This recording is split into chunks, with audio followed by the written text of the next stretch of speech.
തേക്കിൻകാടിൽ നിന്ന് പോയിട്ട് പുതിയതായിട്ട് ഫോം ചെയ്ത ഡിവിഷനാണ് തിരുവമ്പാടി. ഓ അത് ശരി. അപ്പം തിരുവമ്പാടി മത്സരിക്കുന്നു. ഇത് സിറ്റിംഗ് ആയിട്ടുള്ള ആത്മവിശ്വാസം ഉണ്ടോ? തീർച്ചയായിട്ടും ഒരു സംശയമില്ല. സിറ്റിംഗ് BJP ഇത്തവണ പിടിച്ചടക്കിയിരിക്കും.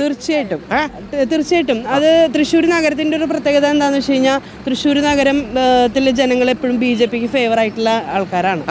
അപ്പൊ അത് കാരണം കൊണ്ട് തീർച്ചയായിട്ടും അല്ല തൃശ്ശൂർ എടുക്കുന്നാണ് പറയുന്നത്. അല്ല, ഇത് കാലാകാലങ്ങളായിട്ട് തേക്കിൻകാട് ഡിവിഷൻ അതുപോലെ തന്നെ കോട്ടപ്പുറം ഡിവിഷനൊക്കെ 10 വർഷമായിട്ട് നമ്മുടെ നഗരത്തിൽ നിൽക്കുന്ന ഡിവിഷനുകളൊക്കെ തന്നെ തീർച്ചയായിട്ടും BJPയുടെ കയ്യിൽ തന്നെയാണ്. എന്താ ബൈ പ്രൊഫഷൻ രാഷ്ട്രീയം മാറ്റി നിർത്തിയാൽ? ഞാൻ LIC ഏജന്റ് ആണ്. ധാരാളം LIC ഏജന്റുമാർ തെരഞ്ഞെടുപ്പിൽ മത്സരിക്കുന്ന കാലമാണ്. രാഷ്ട്രീയത്തിലാണോ അതോ ഈ ജോലിയിലാണോ കൂടുതൽ ഇൻഷുറൻസ്? അല്ല, കൂടുതൽ ഇപ്പൊ ശരിക്കും പറഞ്ഞു കഴിഞ്ഞാൽ ഞാനിപ്പോ 3ാമത്തെ തവണയാണ് മത്സരിക്കുന്നത്. ആദ്യ തവണ വിജയിച്ചോ? അതെ 2 തവണ വിജയിച്ചു. അതെ, ഹാട്രിക് ആണ്. അതെ, ഈ വിജയ രഹസ്യം എന്താ? ഈ ചിരിയാണോ? അത് ആരും തീരുമാനിച്ചോളൂ. കൊള്ളാം. എന്തായാലും അപ്പൊ 3ാമത്തെ തവണ ഹാട്രിക്കിന് വേണ്ടി കോൺഫിഡൻസ് കുറവൊന്നുമില്ലല്ലോ. എതിരാളികൾ കരുത്തരാണോ? കുഴപ്പമില്ല. അതാ ഇവരൊക്കെയാണ് നിങ്ങൾ ഞാൻ UDFന്റെ സ്ഥാനാർത്ഥിയാണ് തേക്കിൻകാട് ഡിവിഷന്റെ. എന്റെ പേര് കവിത ആനന്ദ്. ഞാൻ വീട്ടിൽ തന്നെ ബ്രാഹ്മിൻസ് ഹോം മെയ്ഡ് പ്രൊഡക്ട്സുകൾ ഉണ്ടാക്കി കൊടുക്കണം. എന്താണ് ഹോം മെയ്ഡ് പ്രൊഡക്ട്സുകൾ? എന്തൊക്കെയാണുള്ളത്? അതില് നമ്മുടെ പൊടി ഐറ്റംസുകൾ ഉണ്ടല്ലോ, അങ്ങനത്തെ ഐറ്റംസുകള്, പിന്നെ ഫുഡ് ഐറ്റംസ്. ഒരു ഐറ്റം നിങ്ങൾ നിർമ്മിച്ചു തരാൻ പറ്റുമോ? ഈ തെരഞ്ഞെടുപ്പിന്റെ സമയത്ത് കൂടുതൽ ആവശ്യമുള്ള ഒരു സാധനമുണ്ട്. എന്താണെന്ന് പറയാമോ? തെരഞ്ഞെടുപ്പിന്റെ സമയത്ത് ആവശ്യമുള്ള ഒരു പൊടിയുണ്ട്. എന്താണെന്ന് പറയാം? പൊടിയോ? അരിമാവാണോ? അറിയില്ലല്ലോ. അരിപ്പൊടിയാണോ? അല്ലെങ്കിലും വേണം. പുട്ടുണ്ടാക്കാൻ അല്ലെങ്കിൽ നമ്മൾ പെട്ടു. കണ്ണിൽ പൊടി ഇടുക. കണ്ണിൽ പൊടി ഇടാൻ വേണ്ടിയിട്ട് ഈ സമയത്ത് തെരഞ്ഞെടുപ്പിന്റെ സമയത്ത് ആളുകൾ വരുന്നത് കണ്ടിട്ടുണ്ടോ? ചില കാര്യങ്ങൾ റോഡൊക്കെ ഉണ്ടാക്കി ഞാൻ കണ്ണിൽ പൊടി അതവിടെ കിട്ടുന്നില്ലല്ലോ. അങ്ങനത്തെ കണ്ണിൽ പൊടി ഇടൂല.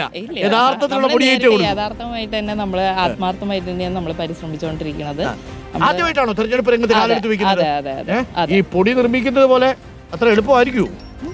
അല്ല, നമുക്കിപ്പോ വീടുകളിൽ കയറി ചെല്ലുമ്പോൾ നമുക്ക് ഉണ്ടാവുന്ന പ്രതികരണം എന്ന് പറഞ്ഞു കഴിഞ്ഞാൽ അവര് അതെ തീർച്ചയായും നമ്മളൊരു സ്ഥാനാർത്ഥി ഉള്ളതിലുപരി അവര് നമ്മളെ അവരുടെ കുടുംബത്തിലെ ഒരു അംഗമായിട്ടാണ് നമ്മളെ കാണുന്നതും നമ്മളെടുത്ത് അവര് പെരുമാറുന്നതും ഒക്കെ. നമുക്ക് എന്തായാലും UDF സ്ഥാനാർത്ഥി വന്നാലും അതേപോലെ ആയിരിക്കില്ലേ അവര് കണക്കാക്കുക? എങ്ങനെ? അല്ല, നമ്മള് വന്നപ്പോ നല്ല ചിരിച്ച് ചേച്ചി വിജയിക്ക് കേട്ടോ എന്താ പറയാ, നമ്മളൊന്ന് മാറി നോക്കി അടുത്ത സ്ഥാനാർത്ഥി വരുമ്പോൾ ഇതേ വീട്ടുകാർ ഇതേ അഭിപ്രായമായിരിക്കില്ലേ പറയുക? ഇപ്പൊ എല്ലാവരുടെ അടുത്ത് അങ്ങനെ തന്നെയാണല്ലോ എല്ലാ വീട്ടുകാരും പെരുമാറുന്നത്. അവരെ അങ്ങനെയാണല്ലോ പെരുമാറുക. ഒരു ടെൻഷൻ ഉണ്ടോ ഉള്ളിൽ? ഇല്ല. ഈ രാഷ്ട്രീയം ഈ തെരഞ്ഞെടുപ്പ് മത്സരത്തിന് ഇറങ്ങുമ്പോൾ നമ്മൾ വീട്ടിൽ നിന്ന് കണ്ട ഒരു മാമാങ്കത്തിൽ നേരിട്ട് പങ്കാളികളാവുകയാണ്. അപ്പൊ അതിന്റെ ഒരു അനുഭവം എങ്ങനെയാണ്? ഇതുവരെ ഇല്ല. ഫസ്റ്റ് ടൈമാണ് ഞാൻ ഇറങ്ങണത്. പക്ഷെ എനിക്ക് ഉണ്ടായ അനുഭവം എന്ന് പറയുന്നത് പോസിറ്റീവായിട്ട് തന്നെയാണ് നമുക്ക് ഇതുവരെ ഉണ്ടായിട്ടുള്ള അനുഭവം. കൂടുതൽ സ്ത്രീകളെ ഈ മേഖലയിലേക്ക് കൊണ്ടുവരാൻ അതെ തീർച്ചയായും ഞാൻ പരിശ്രമിക്കും. പോസിറ്റീവായിട്ടുള്ള കാര്യമാണ്. തദ്ദേശ തെരഞ്ഞെടുപ്പ് വന്നതിന് ശേഷം, കുടുംബശ്രീ വന്നതിന് ശേഷമൊക്കെ നമ്മുടെ പെൺകുട്ടികൾക്ക് സ്ത്രീകൾക്കുള്ള ഒരു കോൺഫിഡൻസ് വല്ലാതെ കൂടിയിട്ടുണ്ട്. എവിടെയാ മത്സരിക്കുന്നത്? എന്താ പേര്? തിരുവമ്പാടി. എതിരാളിയാണോ? ഏതാണ്? UDF കനത്ത എതിരാളിയാണോ അടുത്ത് നിൽക്കുന്നത്? പ്രശ്നമില്ല. നിങ്ങൾ സുഹൃത്തുക്കളാണോ? അല്ലല്ല, ഞങ്ങൾ ഇപ്പൊ പരിചയപ്പെട്ടതേ ഉള്ളൂ. നിങ്ങൾ ആ വാർഡിൽ താമസിക്കുന്നവരല്ലേ? അതെ. എന്നിട്ട് ഇപ്പൊ ഇത്രയും കാലം പരിചയപ്പെടാൻ വൈകിയത്? ആളെ ഇവിടെ എല്ലാ സ്ഥലത്തല്ല, ഞാനിവിടെ വാർഡിൽ തന്നെ ഉള്ളതാണ്. അതൊരു കുത്താണ്. ഈ വാർഡിലുള്ള ആളല്ല. ഞാനിവിടെ പ്രചരിപ്പിക്കണ കാര്യം നിങ്ങൾ. ഞാൻ ഇവിടെ ഉള്ള ആളാണ്. ഞാൻ ജനിച്ചു വളർന്നത് ഇവിടെ തന്നെയാണ്. കണ്ടിട്ടില്ല. അതുള്ളൂ. ഒരു അവസരം കിട്ടിയാൽ കൃത്യമായിട്ട് ഗോൾ അടിക്കുക എന്നുള്ളതാണ് രാഷ്ട്രീയത്തിന്റെ ഒരു അവസരം കലയാക്കി മാറ്റുക എന്നുള്ളതാണ്. അതുപോലെ നിങ്ങൾ താമസിച്ചാലും നാട്ടുകാർക്കൊക്കെ അറിയാമല്ലോ, രണ്ടുപേരെയും അറിയാം. എങ്ങനെ കോൺഫിഡൻസ് എങ്ങനെ? ഈ BJPയുടെ സിറ്റിംഗ് വാർഡാണ്. ഒരു കുഴപ്പമില്ല. അവിടെ ഇത്രയും കാലം അവര് ഭരിച്ചിട്ട് ഇപ്പൊ നേരത്തെ BJPയുടെ സ്ഥാനാർത്ഥി തന്നെ പറഞ്ഞല്ലോ, റോഡുകളൊക്കെ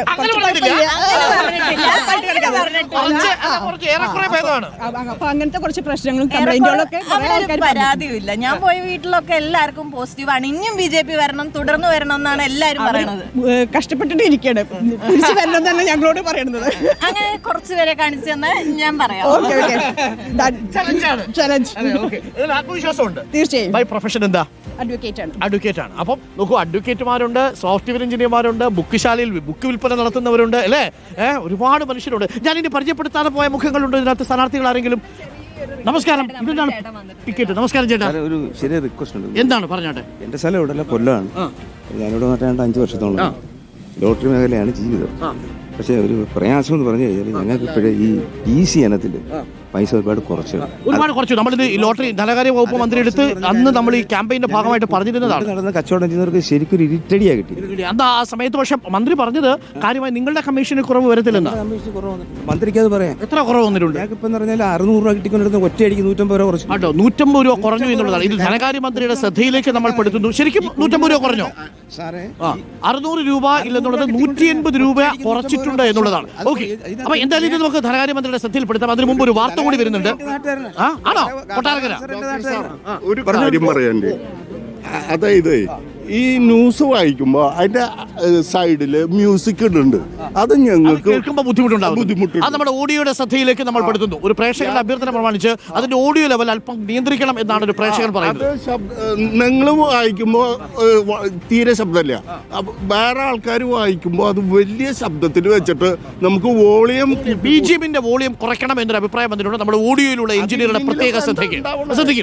ചേട്ടൻ പറഞ്ഞത് ലൈവായിട്ട് കേട്ടു. ഇതിപ്പോ ഈ പറഞ്ഞുകൊണ്ടിരിക്കുന്ന സമയത്ത് എന്റെ 43ാം വെഡിങ് ആനിവേഴ്സറിയാണ്. അപ്പൊ ഇതില് എന്താ അദ്ദേഹത്തിന്റെ പേര്? പങ്കാളിയുടെ ബീന. അപ്പൊ ബീന ഇവിടെ ഉണ്ടോ? ഇല്ല, അത് ഇത്തിരി വയ്യാണ്ടിരിക്കുക. എന്റെ പേര് മോഹൻ. അപ്പൊ ബീനാമ്മ മോഹൻ ചേട്ടനും ഞങ്ങൾ കണ്ടു ലൈവായിട്ട്. ബീനാമ്മ ചേച്ചിക്കും മോഹൻ ചേട്ടനും ഇനി many returns of the day അതിലൊരെണ്ണം സുജയ്ക്ക് കൊടുക്കണം. തീർച്ചയായിട്ടും കൊടുക്കാം, എല്ലാവർക്കും കൊടുക്കും നമ്മൾ. Thank you. ഞാൻ ഞങ്ങളുടെ ന്യൂസ് കണ്ടിട്ട് ഓടി വരെ. Thank you. അപ്പം 6 മണിയോട്ട് ന്യൂസ് കണ്ടുകൊടുക്കും. കാണും. Thank you. വാർത്ത സ്ഥിരമായിട്ട് കാണുന്ന മോഹൻ ചേട്ടൻ. താങ്ക് യു മോഹൻ ചേട്ടാ. ഇനി ദീർഘകാലം മുന്നോട്ട് പോവുക. വളരെ സന്തോഷമായിട്ട് യാത്രയൊക്കെ ചെയ്തു പോവുക. മക്കള് 2 മക്കള്. മോള് എറണാകുളത്തുണ്ട്. അവൻ സോഫ്റ്റ്വെയർ എല്ലാവർക്കും എഞ്ചിനീയർ. 43 വർഷത്തെ കുടുംബജീവിതമാണ്. മുന്നോട്ട് പോട്ടെ. മോന്റെ 40 വയസ്സായി, പെണ്ണ് കെട്ടിയിട്ടില്ല. അത് ശരി. അതെന്താ പെണ്ണ് ഞാൻ 21 വയസ്സിൽ പെണ്ണ് കെട്ടിയില്ല.